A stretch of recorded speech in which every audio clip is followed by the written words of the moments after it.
Bismillahirrahmanirrahim. Assalamualaikum warahmatullahi wabarakatuh. Alhamdulillah. Alhamdulillah bil alamin wa nasta'in. Assalatu wassalamu ala asyrafil mursalin wa alihi washabihi ajma'in amma ba'du. Tuan Imam sekalian, tuan muslim muslimat yang dirahmati sekalian. Alhamdulillah, dalam kesempatan malam ini marilah kita renungi kisah Islamofobia yang dibawa oleh Salman Rushdie serta rangkaian mereka. Kita mulakan dengan ayat surah Al-An'am. A'udzubillahi minasyaitonir rajim. Wa la tasubul ladzina yad'una min dunillah fasibullahu wa bi'alim kadzalika likulli ummatin amaluhum thumma ila rabbihim marji'uhum fa yunabbihum bima kanu ya'malun. Surah Al-Azim.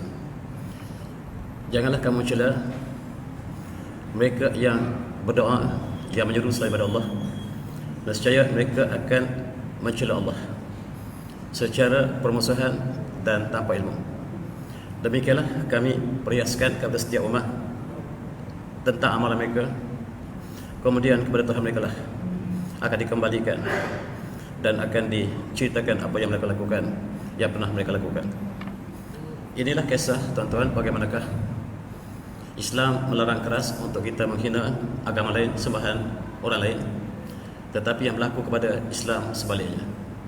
Sepanjang masa kita lihat Islam diperlekehkan, Allah diperhina, bahkan Rasulullah juga tidak terkecuali dalam konteks ini. Kita lihat kisah seorang yang telah melakukan perkara yang dahsyat ini pada tahun 1988 lepas. Dia adalah Salman Rushdie, orang India yang keluarga Islam tetapi telah murtad. Kemudian dia di belakangnya adalah Yahudi dan Nasara yang menjadikan dia sebagai ejen untuk menghina Islam.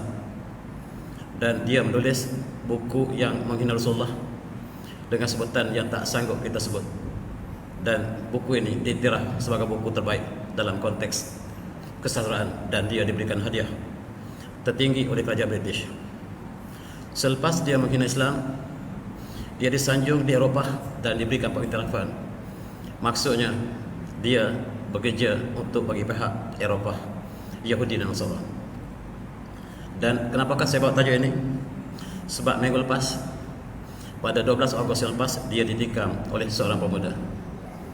Seorang pemuda telah menikam tokoh yang diberikan fatwa darahnya halal. Kerajaan Iran telah keluarkan fatwa bahawa darahnya halal disebab dia menghina Islam. Dia menghina Rasulullah, dia menghina isteri-isteri Rasulullah, dia menghina Islam itu sendiri. Dan fatwa telah dikeluarkan oleh kerajaan Iran pada masa dulu, dan darahnya lah halal. Dan ketika dia sedang menuju untuk memberikan kuliah di sebuah tempat di universiti di Amerika, dia telah ditikam oleh seorang pemuda. Dan apa yang saya katakan di sini ialah bagaimanakah respon dunia terhadap tokoh yang telah diberikan fatwa ini. Kita lihat sejarah tokoh yang begitu menghina Islam ini. Dia dilahirkan di Bombay dalam program Islam pada tahun 47, dan dialah penulis novel. Dan rupa-rupanya hari ini baru kita tahu dia menulis bagi pihak Yahudi dan Nasara. Tulisannya lah untuk mengkritik Islam, dan tulisannya dia akan disebarkan oleh Nasara dan Yahudi di Eropah ke sedunia apabila bukunya berkaitan dengan menghina Islam dan sebagainya. Seperti yang sebutkan tadi, pada tahun 1998 dia menulis bukunya yang bertajuk The Satanic Verse. Sebagaimana tuan-tuan ingat satu masa dulu, dia menggambarkan Al-Quran itu wazubillah ialah ayat-ayat syaitan. Ini menimbulkan kemarahan yang sangat-sangat luar biasa pada umat Islam, sehingga para ulama mengeluarkan fatwa apa yang telah mereka keluarkan, termasuklah darahnya halal. Dan itulah yang terjadi kepada tokoh ini. Inilah bukunya yang bertajuk The Satanic Verse, ayat-ayat syaitan. Subhanallah. Dia menghina Rasulullah dengan nama Mahaun il-anjing, yang tak sanggup kita sebut satu persatu apa yang dia gambarkan pada Islam, gambar pada Al-Quran, gambar kepada Rasulullah, dan sangat-sangat menyentuh hati perasaan setiap yang beriman. Oleh sebab itu, Ayatullah, pemimpin Iran, telah keluarkan fatwa darahnya halal, dan siapa yang bawa kepalanya hidup atau mati diberikan sumbangan ataupun upah yang sangat besar. Inilah verdik ataupun hukuman yang dikeluarkan oleh Khomeini, tetapi rupa-rupanya dia dijaga oleh tentera Eropah. Sebaik saja fatwa ini dikeluarkan, Eropah bersatu untuk menjaganya. Rupa-rupanya tentera Eropah yang menjaga. Rupa-rupanya dia menulis bagi pihak musuh Islam yang besar, Yahudi dan Nasara. Dan hari ini apabila dia ditikam, baru kita tahu siapakah di belakangnya. Hari ini dia ditikam. Nasib baik dia tidak mati, dan dia masih lagi bernapas. Dan ini tempat dia ditikam di satu kawasan yang Fairview, New Jersey, US. Dia sedang bakal memberikan ucapannya. Kita jangka dia akan menghina Islam sekali lagi. Sebelum dia sempat memulakan kuliah, dia ditikam oleh seorang pemuda. Pemuda ini ditangkap dan dibawa ke penjara. Berlaku di kawasan ini, di kawasan Chautauqua namanya. Institution ialah sebuah institution yang di belakang ialah Yahudi dan Nasara. Dan mereka menjadikan tokoh ini sebagai perantaran untuk menjatuhkan Islam dalam konteks Islamofobia di Eropah, untuk menggambarkan kedudukan Islam. Sebab sebahagian daripada Eropah sekarang menerima Islam dengan biaknya di Eropah. Ini gambar dia sedang ditikam. Dan barangkali apakah ada hubungan dengan fatwa yang lepas, ataupun bertindak kerana dia tidak pernah lepas pada tentera. Selama puluhan tahun dia tidak pernah keluar ke publik kecuali diiringi oleh tentera. Tentera British menjadi pemayung ataupun menjadi pelindung kepada tokoh yang Islam ini. Kita tahu bahawa kerajaan British di belakang untuk menghina Islam ini. Dan pemuda ini menikam ketika dia berada atas pentas, dan tuan lihat darah-darah ini yang masih terpercik ke dinding dapat disaksikan berlaku pada 12 Ogos yang lepas, 2 minggu lepas. Dan apakah tindakan dunia kepada peristiwa ini? Dia sempat dibawa dengan helikopter ke hospital dalam keadaan yang tenat. Dan apakah nasib dia sekarang, saya tidak pasti. Apabila dia dah dibawa ke hospital dan diberikan rawatan rapi katanya, dan mereka mengatakan stabil, wallahu a'lam. Inilah pemuda yang berani tersebut. Pemuda ini ialah rakyat Amerika yang telah muncul untuk melaksanakan fatwa bukan saja diberikan oleh Khomeini, tetapi diberikan oleh ulama-ulama Arab dan sebagainya. Dan dia menjadi hero kepada mereka yang menentang Islamofobia ataupun mereka yang menentang Rashidi. Inilah pemuda itu, namanya Hadi Matar. Usianya baru 24 tahun. Rakyat Amerika Tulen yang telah bangkit sebab Rasulullah Rashidi tak pernah dibiarkan bersorangan. Tak dibiarkan kesorangan, dan hari ini peluang yang sangat terbuka apabila dia memberikan kuliah, bakal memberi sedang dalam keadaan memberi kuliah di depan pentas, dan si pemuda ini datang daripada belakang pentas dan membunuhnya, tetapi tidak mati. Maka segera polis dunia, berita ini menjadi berita yang hangat di seluruh dunia. Barangkali Malaysia, saya tak tahu apakah Malaysia juga, sebab saya jarang tengok televisyen. Kita tahu bahawa seluruh dunia menjadikan berita ini berita yang tergempar. Rupa-rupanya Salman Rushdie menjadi aset yang besar pada dunia. Rupa-rupanya selama ini dibelah oleh dunia. Cuma tempat diletakkan di British ataupun di England, dan diserahkan kepada polis England untuk menjaganya. Itu sebab apabila dia menghina Islam, dia mendapat pengiktirafan daripada kerajaan British.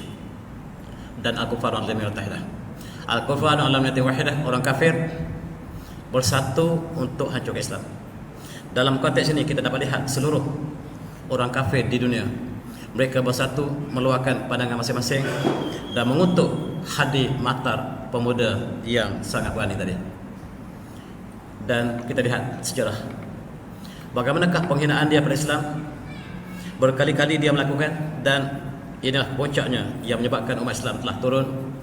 Dan kita di Malaysia juga, ketika itu saya masih belajar barangkali, kita juga turun ke padang untuk sama-sama condemn seorang yang menghina Rasulullah, menghina Islam, menghina keluarga Rasulullah, menghina dengan pelbagai-bagai kata yang tidak layak untuk disebut kembali.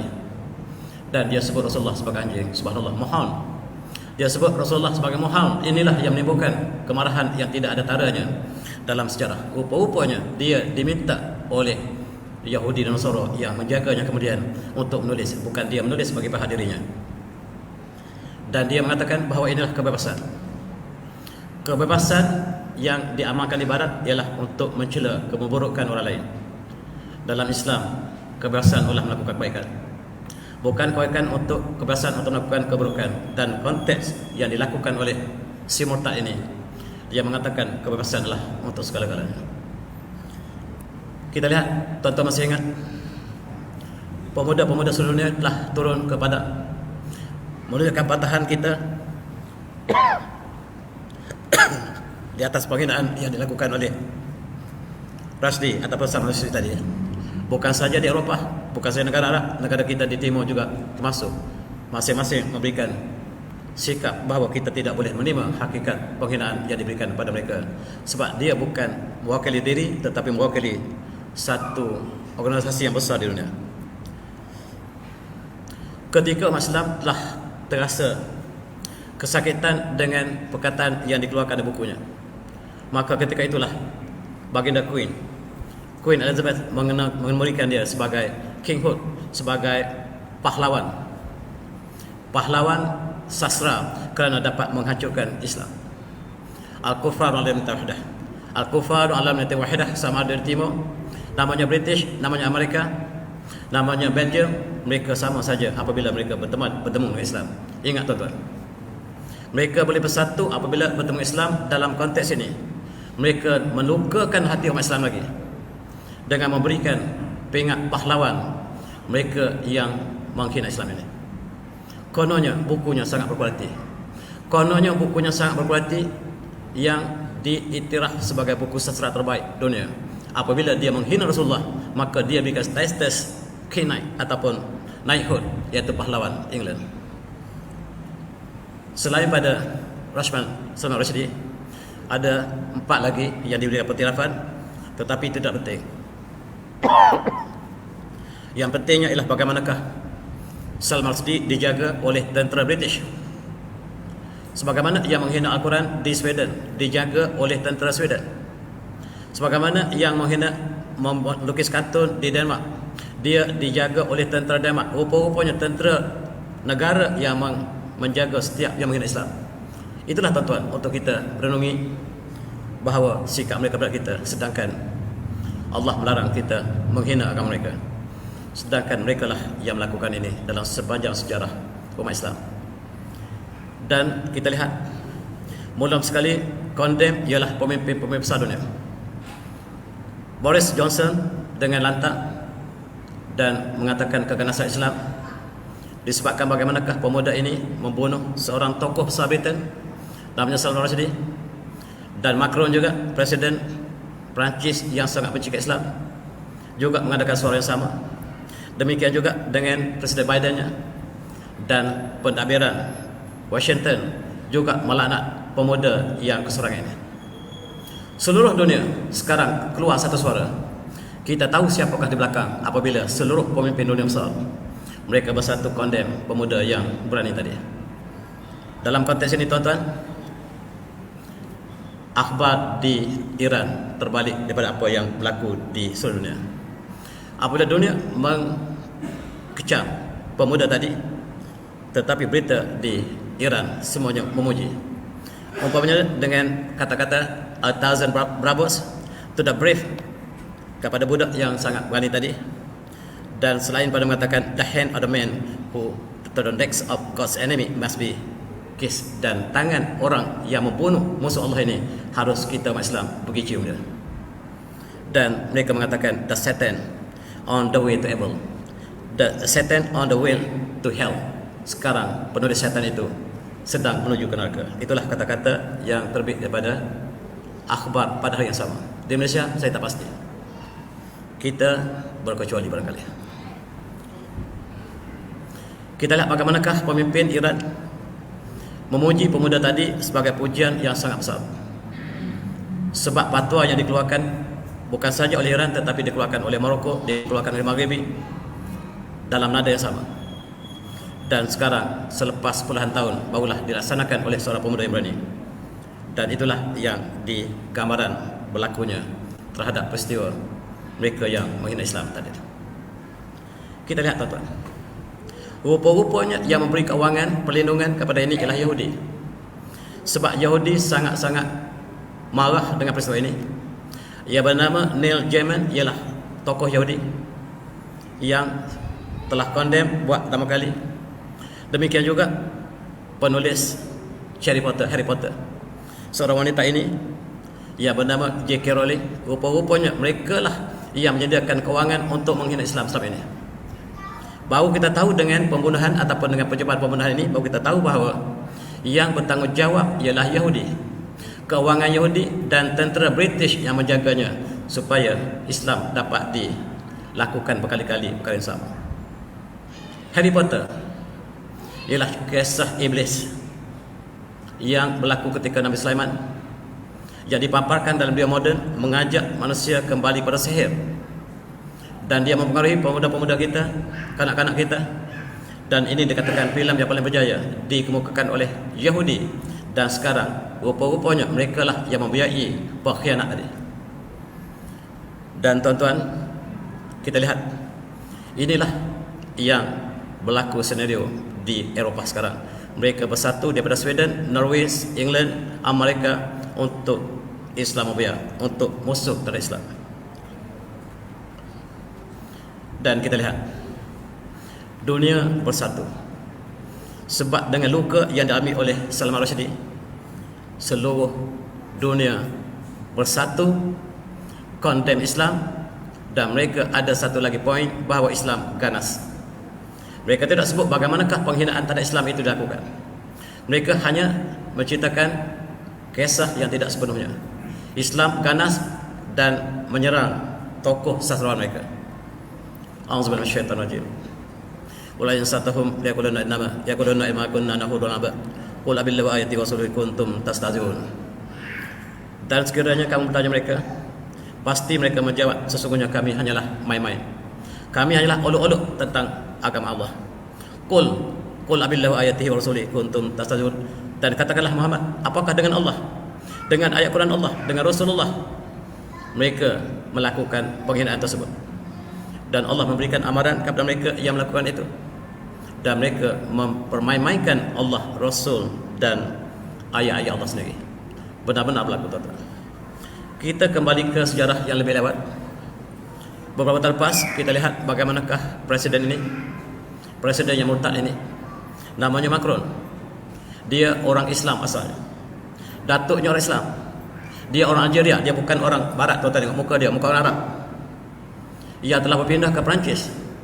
Entah bagaimana agama nenek moyangnya telah ditinggalkan, dan dia menjadi musuh pada Islam yang sangat kental.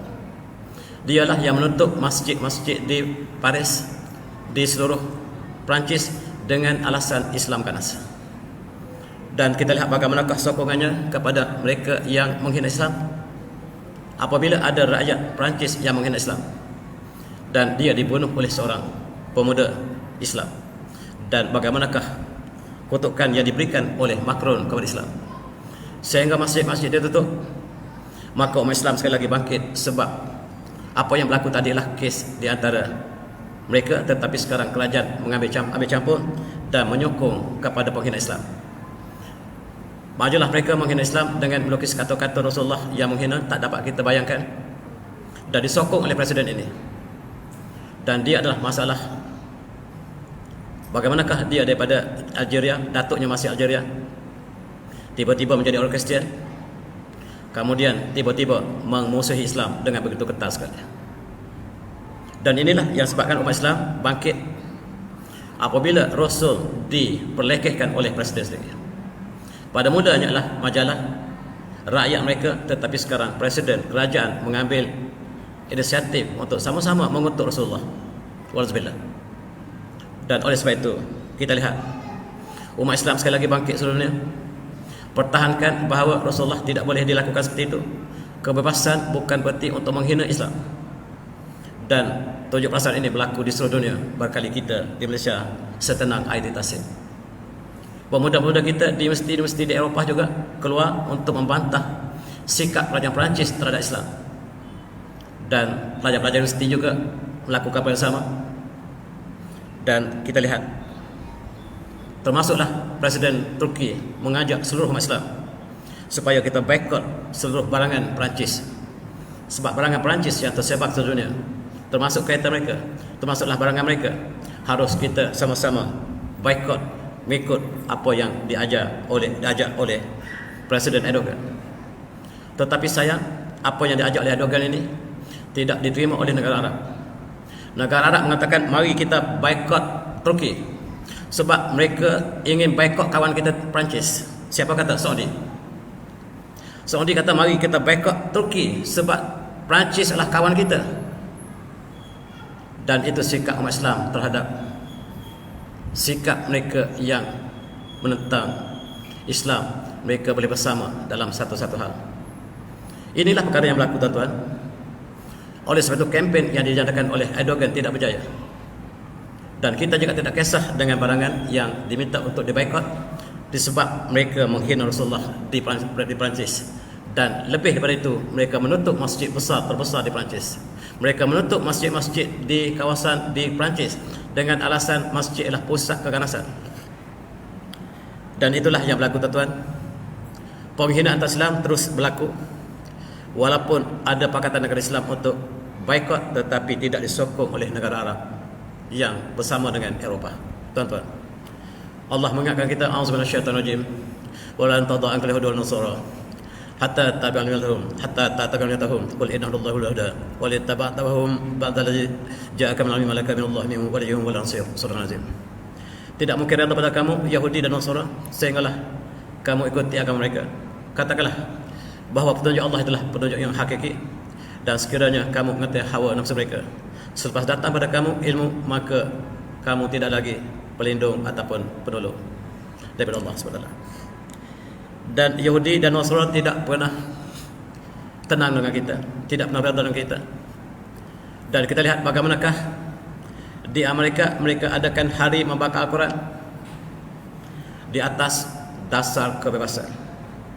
Kebebasan bukan untuk menghina orang lain, tetapi Barat mengatakan kebebasan untuk melakukan segala-galanya. Padri ini mengadakan hari membakar Al-Quran di Malaysia setenang air di tasik. Di seluruh negara Islam mereka bangkit untuk membantah apa yang bakal dilakukan oleh orang ini. Mereka mengadakan pada tahun 2010 lepas hari membakar Al-Quran. Al-Quran ialah membawa bencana pada dunia, dan kita masih diam di Malaysia. Dia membakar Al-Quran, tetapi apa yang berlaku telah berlaku. Apakah sikap kita terhadap perkara seperti ini? Sebab dia di belakangnya bukan individu, di belakangnya lah kerajaan yang menyokongnya. Dan apa yang dilakukan individu ini mendapat perlindungan daripada kerajaan mereka sendiri.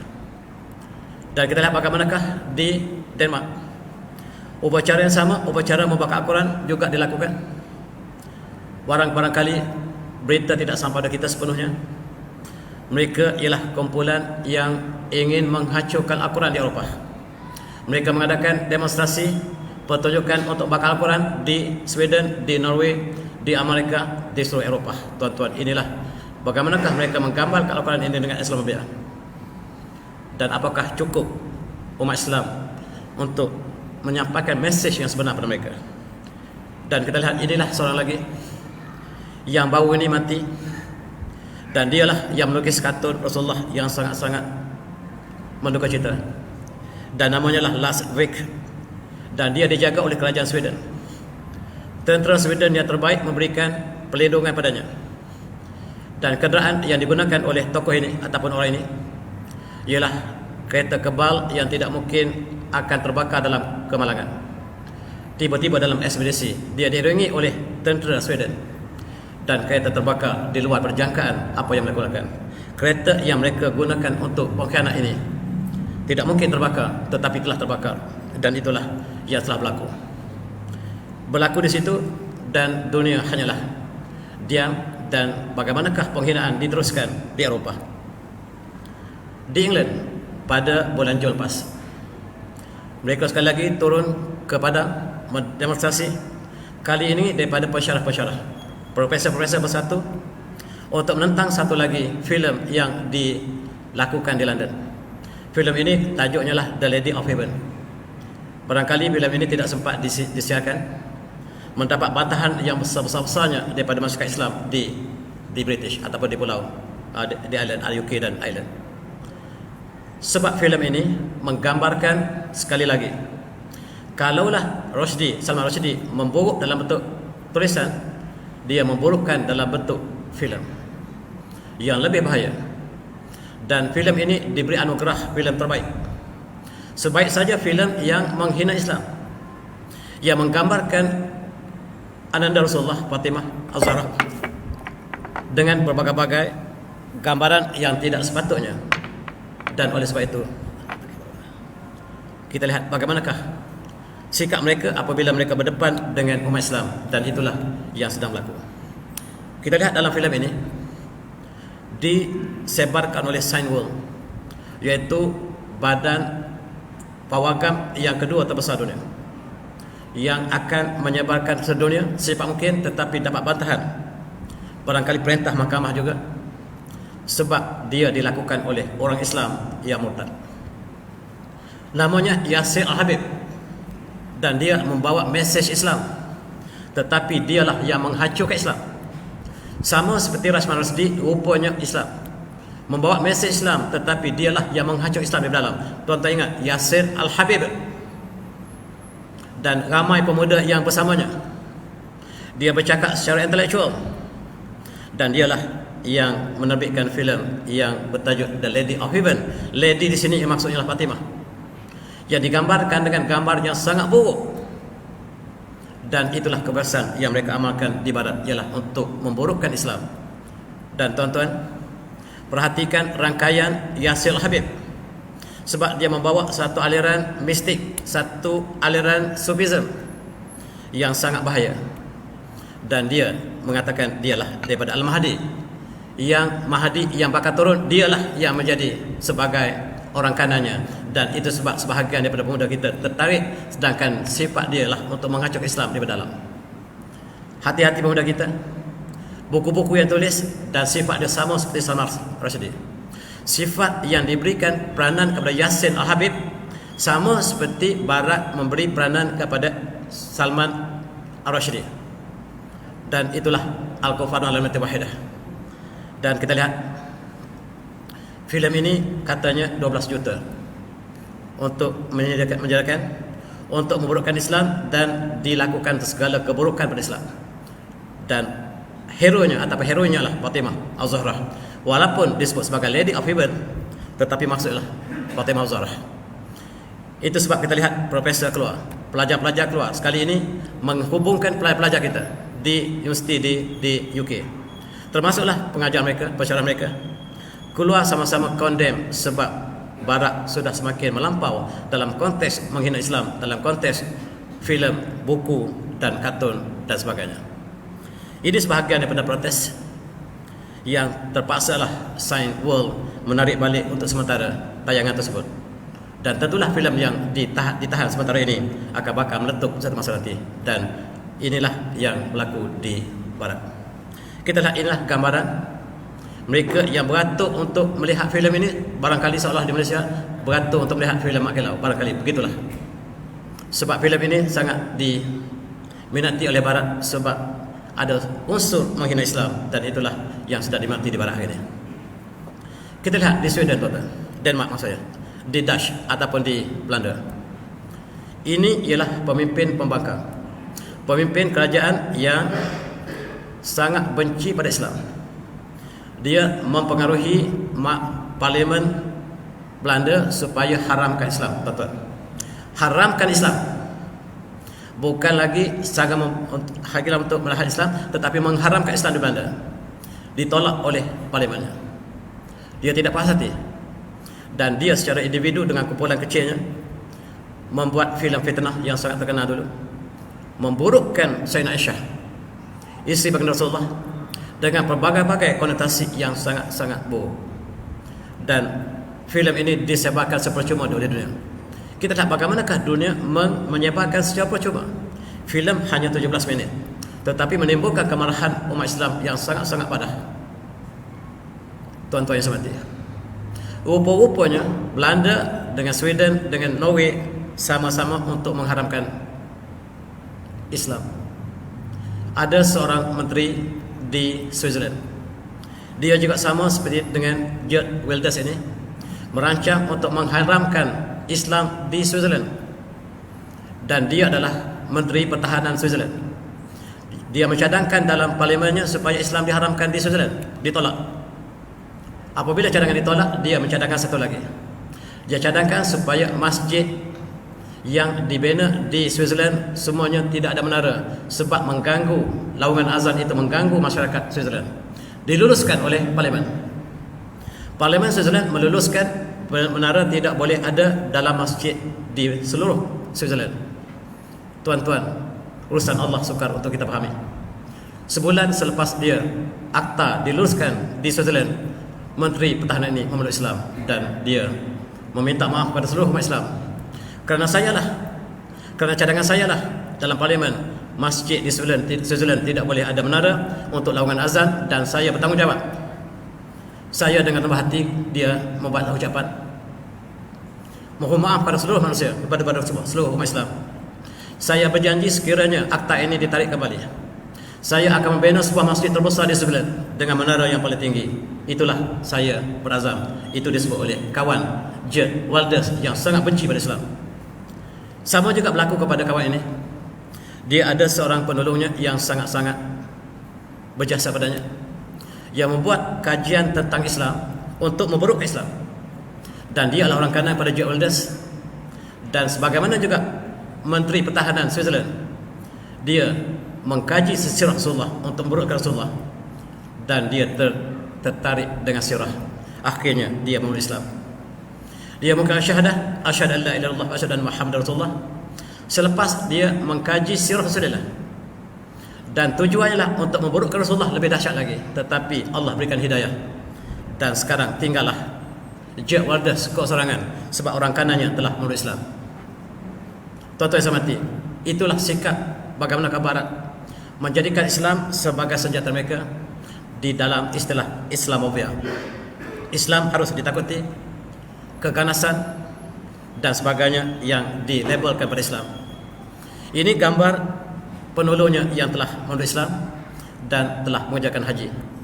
Dia menulis buku, dan untuk counter balik apakah yang lakukan selama ini, mereka ada rangkaian yang besar seluruh dunia untuk menghancurkan Islam, dan dialah yang memberikan perancangan ini apabila dia telah memeluk Islam. Dan itulah kisah di Barat, tuan-tuan.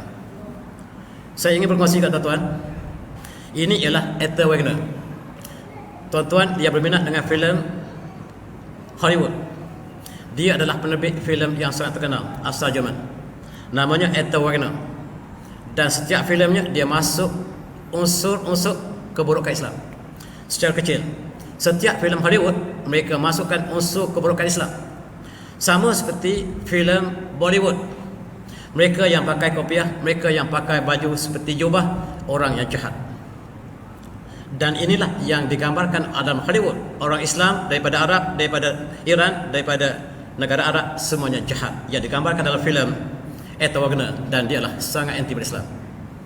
Dia menerbitkan filem, akhirnya dia ingin memburukkan lebih Islam, dan dia mengkaji Islam seperti orang ini. Dia juga memeluk Islam akhirnya. Alhamdulillah. Dan itulah perkara yang berlaku. Mereka merancang untuk menghancurkan Islam, tetapi Allah merancang sebaliknya, sehingga Amerika yang menjadi pusat untuk menyebarkan ISIS sebagai agen untuk memburukkan Islam dalam Islam. Kita lihat bagaimanakah pada hari Jumaat. Ini gambar di satu rabat di padang dataran di luar White House.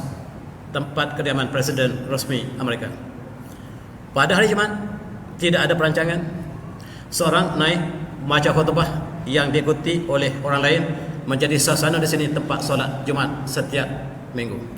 Tidak ada perancangan. Sebaik saja hari Jumaat tengah hari seorang baca khutbah, yang lain ikut dan solat Jumaat, selepas itu mereka bersorai. Pemandangan ini cukup menakutkan mereka yang benci Islam. Sebab kita lihat suasana ini suasana yang menggerunkan bagi mereka yang merancang untuk hancurkan Islam. Sebab Islam tumbuh di dalam kota Washington sendiri. Dan tuan-tuan, kita lihat di England juga. Ini masjid kita, masjid di Regent's Park, tuan-tuan yang pernah sama di sana, menggambarkan suasana Islam yang sudah tidak dapat menampung kawasan solat kita. Dan mereka bersolat di depan Parlimen Westminster British, dan juga tidak pernah dirancang apabila hari Jumaat mereka berkumpul, seorang naik baca khutbah, yang lain ikut dan solat, dalam masa sejam mereka selesai. Tuan-tuan, kita lihat ketika mereka merancang untuk merancang Islam, Allah merancang yang lain. Sehingga hari ini kita lihat pertambahan umat Islam di Eropah sangat-sangat cepat. Dan kita lihat statistik yang dikeluarkan dan suasana di England sekarang. Kita perhatikan gereja dengan masjid. Hanya tahun 1990 kita lihat gereja penuh pada masa itu, masjid masih kosong. Tetapi hari ini suasana telah terbalik sama sekali, menggambarkan Islam mendapat tempat yang sangat-sangat istimewa di kalangan orang bukan Islam di Eropah. Bahkan dalam statistik yang terakhir, nama pendapatan bayi yang dilahirkan di UK dan Ireland yang paling popular ialah Muhammad. Subhanallah. Bayi yang dilahirkan di UK dan Ireland yang paling popular ialah Muhammad. Yang kedua William. Bayi perempuan pula yang paling tinggi, yang paling ramai didaftarkan ialah Sofia, nama Islam, dan yang lain-lain, menggambarkan satu perkara yang tidak pernah berlaku sebelum ini. Apabila Islam dipersalahkan, Islam dikatakan sebagai pengganas dan sebagainya, masyarakat mereka mengkaji dan mereka mendapati apa yang disebut itu adalah disebalik daripada apa yang mereka baca. Akibatnya gereja-gereja telah ditukar menjadi masjid satu demi satu. Dan yang terakhir ialah yang di Ireland, ada kawan kita, anak dia balik dari Ireland, mengatakan kami baru saja membeli sebuah gereja dan kami tukar pada masjid. Alhamdulillah. Dan itulah suasana yang sedang berlaku di Eropah sekarang. Kita bagi ruang untuk azan dulu.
Alhamdulillah. Kita lihat bagaimana kempen mereka untuk memburukkan Islam, yang berlaku sebaliknya. Mereka memburukkan Islam, maka Islam lebih cepat bertambah. Statistik yang dikeluarkan ini menunjukkan bahawa setiap tahun 25,000 Amerika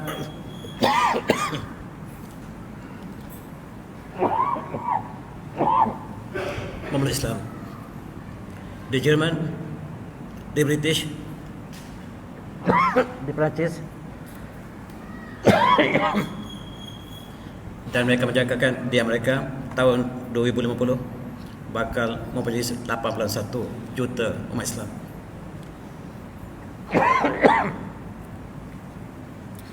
Inilah janji Rasulullah, janji Allah, Islam akan menang. Islam akan berkembang timur dan barat, dan termasuklah negara yang sedang berkonflik sekarang, Rusia.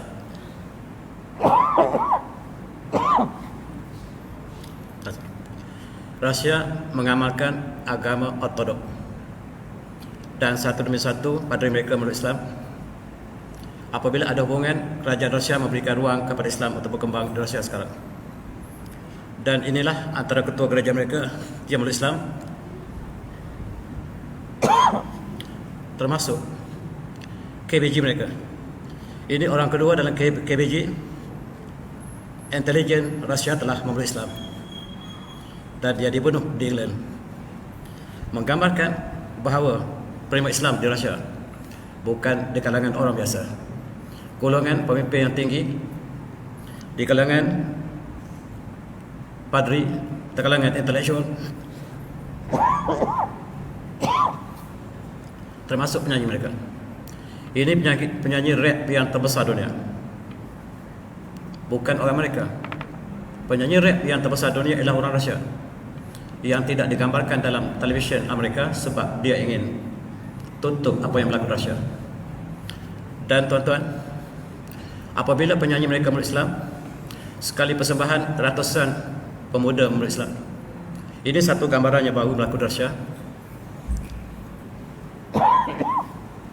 Dan kita lihat pelakon-pelakon selebriti Rusia telah mula memeluk Islam ramai-ramai. Apabila peperangan ini berlaku di antara Ukraine dengan Rusia, menyebabkan orang Rusia memeluk Islam ramai-ramai.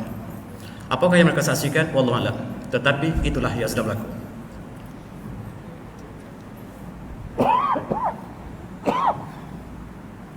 Inilah contoh-contoh mereka yang menerima Islam selepas peperangan. Dan sekarang di Moskow sudah jadi tren pakaian Islam, busana Islam diperagakan oleh wanita Islam dan bukan Islam. Moskow menyediakan pakaian Islam untuk wanita sebagai fashion. Dan ini berlaku, ini kuliah di Moskow. Majoriti memakai pakaian Islam. Kebanyakan mereka Islam dan sebahagian bukan Islam. Mereka melihat budaya Islam, budaya yang sangat tinggi, yang pernah bertapak di Rusia tetapi telah dihancurkan ketika zaman Soviet Union. Sekarang mereka tunjukkan kembali sifat ini di dalam kuliah di Rusia, bukan di Malaysia. Di Rusia kita lihat pakaian menutup aurat ini menjadi satu budaya di kalangan siswi mereka. Sebab sama ada mereka Islam atau bukan Islam, mereka menyaksikan bahawa budaya ini membawa kebaikan kepada mereka. Dan ini ialah peragaan pakaian di Moskow. Bagaimanakah mereka sekarang telah menukar pakaian daripada mereka tidak berpakaian sebelum ini, dan mereka telah mengenakan pakaian Islam yang cukup indah. Kadang-kadang sebagai fashion, tetapi telah sebagai satu permulaan yang sedang berlaku di Rusia. Dan ini ialah padri besar Rusia, namanya lah Dmitry Semenov. Dia mengatakan bahawa kalau saya perhatikan di Rusia, Rusia ialah untuk umat Islam dalam masa 30 tahun akan datang. 30 tahun akan datang, bumi Rusia akan menjadi Islam. Sebab selama ini Soviet Union menjadikan Islam sebagai sasaran mereka, membunuh umat Islam. Dan sekarang apabila mereka berikan ruangan untuk Islam berkembang di Rusia, kita lihat Islam telah berkembang dengan begitu cepat. The future belongs to Islam, kata pada ini. Dan sekarang dia telah meninggal dunia pada tahun 2012 lepas, dan apa yang dia sebutkan ini dapat kita saksikan hari ini.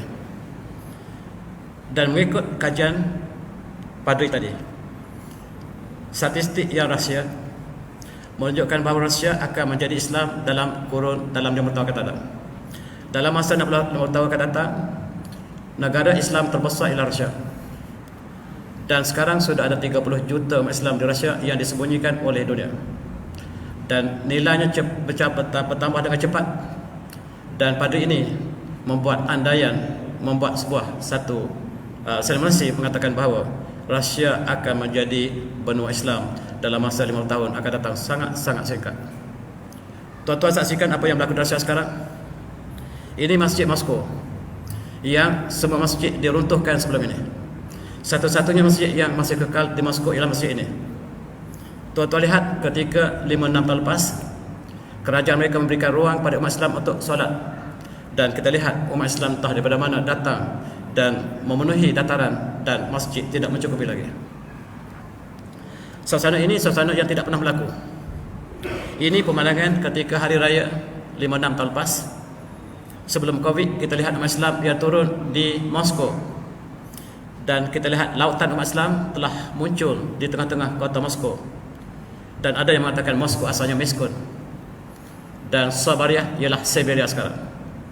Asalnya bumi ini bumi Islam yang telah dimurtadkan ketika zaman Soviet Union, dan sekarang telah benihnya telah kembali semula, memperlihatkan bahawa Islam akan muncul dan Rusia dijangkakan sebagai negara Islam yang terbesar akan datang.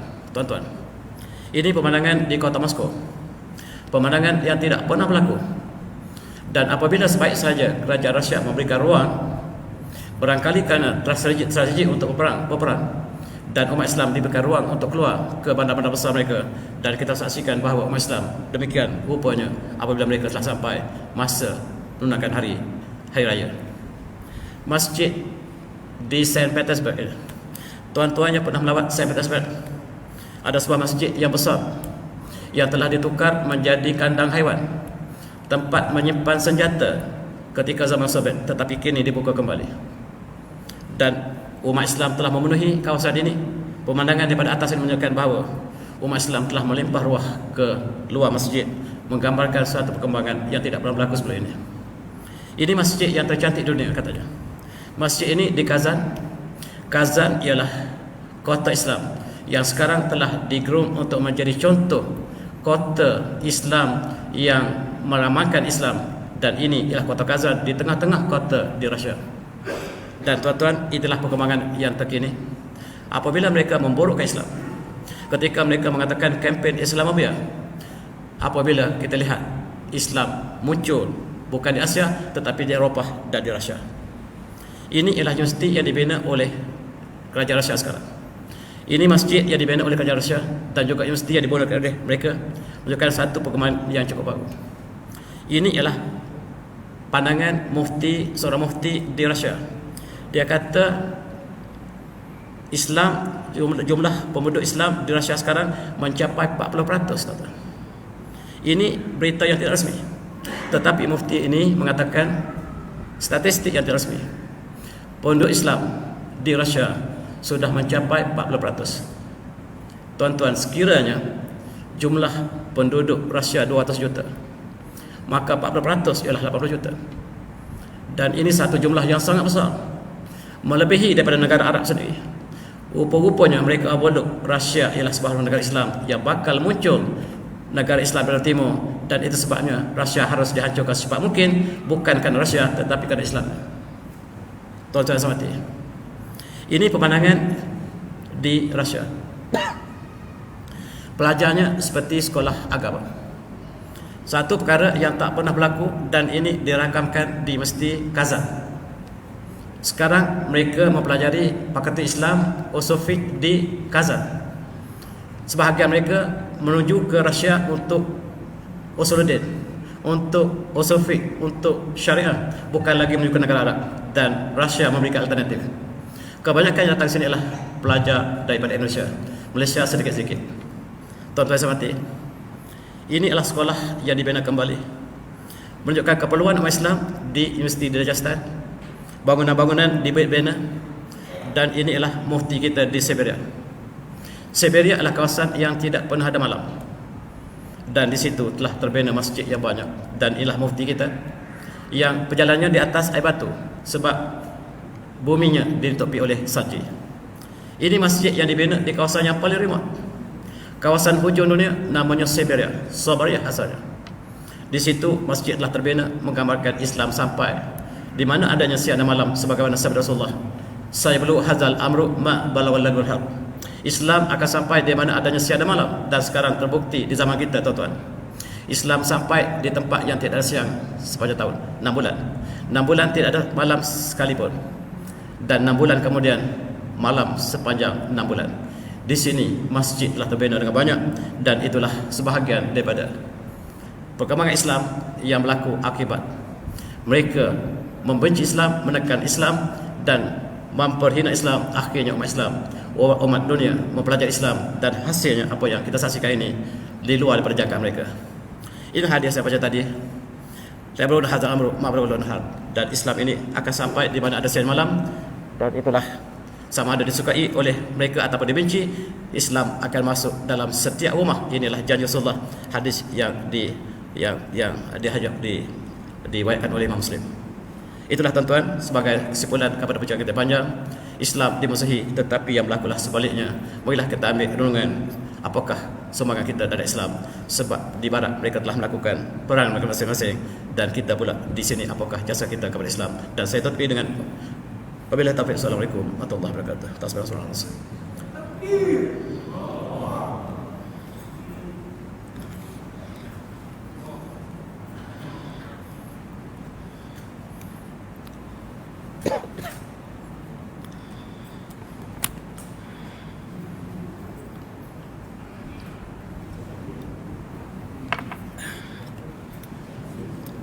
Saya batuk saya ada.